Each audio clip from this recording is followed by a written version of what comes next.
Welcome to this week's edition of Church Chat. We are on week 7 of our Lenten Devotion, and so we are at the end.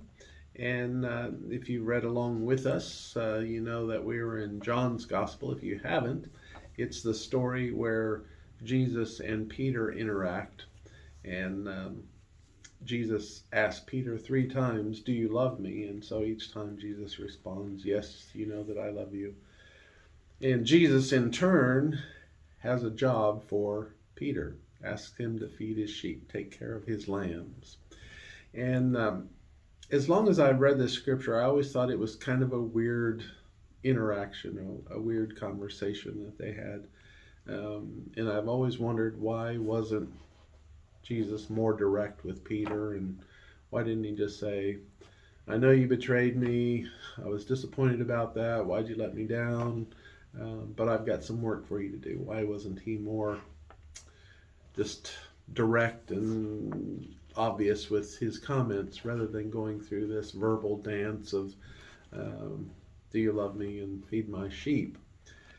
And as I was reading, I realized that he gave Peter an opportunity to speak his love and devotion for Jesus, in the same way that when he was denying Jesus, he spoke that denial and that betrayal 3 times. "No, I don't know Jesus. No, I don't know who he is." 3 times he said that. So now Jesus gives him the opportunity to voice 3 times his love and devotion. "Yes, Lord, you know that I love you. You know all things. You know that I love you." And so 3 times he has the chance to redeem himself. And I thought that so often we are um, in a position where we want to do the right thing, we want to be devoted for Christ, but things come along and get us off track. Even in the season of Lent, we don't always do the things we want. We're not always as faithful and devoted to God as we should be. And so maybe we need that opportunity to voice our love and devotion for Jesus and find ways to renew that relationship. And that's part of what I've hoped to do in this season of Lent, give us a chance to reflect on our religious lives, how we connect with Jesus, and as we reach Easter, a chance to celebrate all that God has done for us. And so as we approach Easter, we each have that opportunity to say, "Yes, Jesus, I love you. Yes, I'm going to devote myself to following you." And that's exactly what Peter did. He took over leadership of the church, fed the lambs, took care of the sheep, and became the first bishop of Rome, leading the entire Christian movement. We'll see what Lynn and Randy have come up with as our concluding devotion for the compassionate Jesus. Well, I also noted the 3 affirmations to undo kind of his 3 denials. But then I looked at the related scripture that Sid had given us, and at first I read it and I thought, I just don't get it. Why is this in here?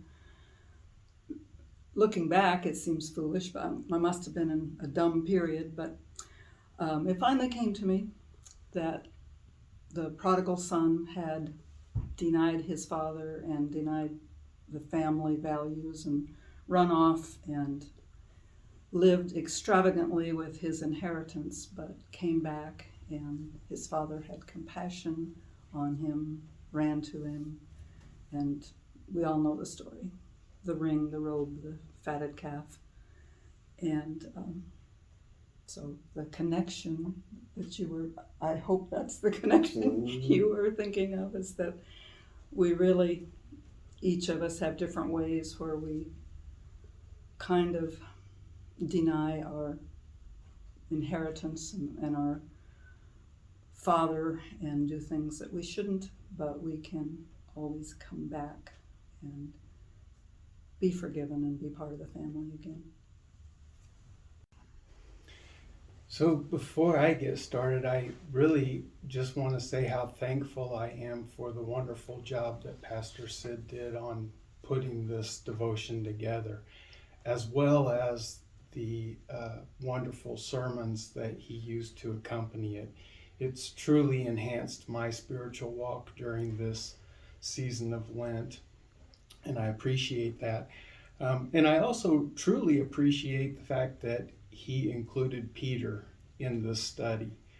It made me reflect back when I was a teenager or a young adult on the very rare occasions that I might read from the Bible. It always seemed to me that I identified with Peter more so than any of the other characters. And you have to appreciate the brutal honesty in the Bible, given the fact that the Gospels were all written after the account. They could have easily painted Peter as this righteous pillar of the church, but they didn't. They left in his flaws, his failures, his shortcomings, his humanness. And I think that that's why we can relate to Peter's story so easily. The other thing that I thought about in this was that when I read this particular passage, it's difficult for me not to feel like Jesus is scolding Peter. And I know that that's not the case because he's already done that in previous stories in the Bible. When we think back to Jesus and the disciples on the road to Jerusalem for the Passover, when Jesus announces for the third time, we're going to Jerusalem where the Son of Man will be betrayed. He'll be handed over to the chief priests. He'll be spit upon, beaten, and crucified. Peter's the one that says, I won't allow it. Jesus rebukes him. Get behind me, Satan. When they get to the upper room prior to the Last Supper, Jesus is washing the disciples' feet. Peter says, you'll never wash my feet. Jesus says, if I don't, you cannot follow me. And then Peter says, then my hands and head as well. After the supper, Jesus announces to the disciples, I won't be with you much longer, and where I am going you cannot follow. And Peter says, I will follow you even unto death. And this, of course, is where Jesus tells Peter he will deny him. And in not so many words, what I think he's really saying is, not now, you're not ready.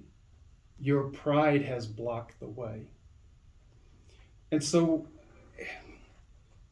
even to the point that Jesus prayed for Peter because he knew that Satan wanted to sift him like wheat. And so when we get to this passage, in a sense, what I feel like Jesus is saying to Peter is,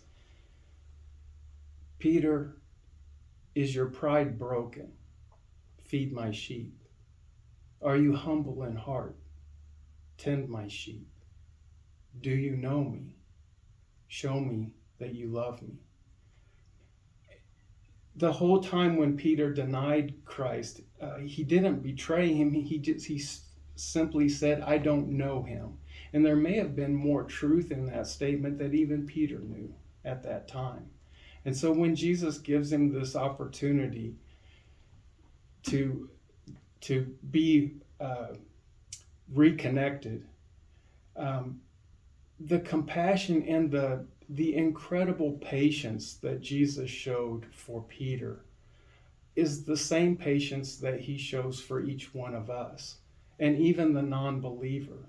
Jesus is waiting patiently for us to say, my pride is broken, I'm humble of heart, and I love you, and I'll show you how I love you.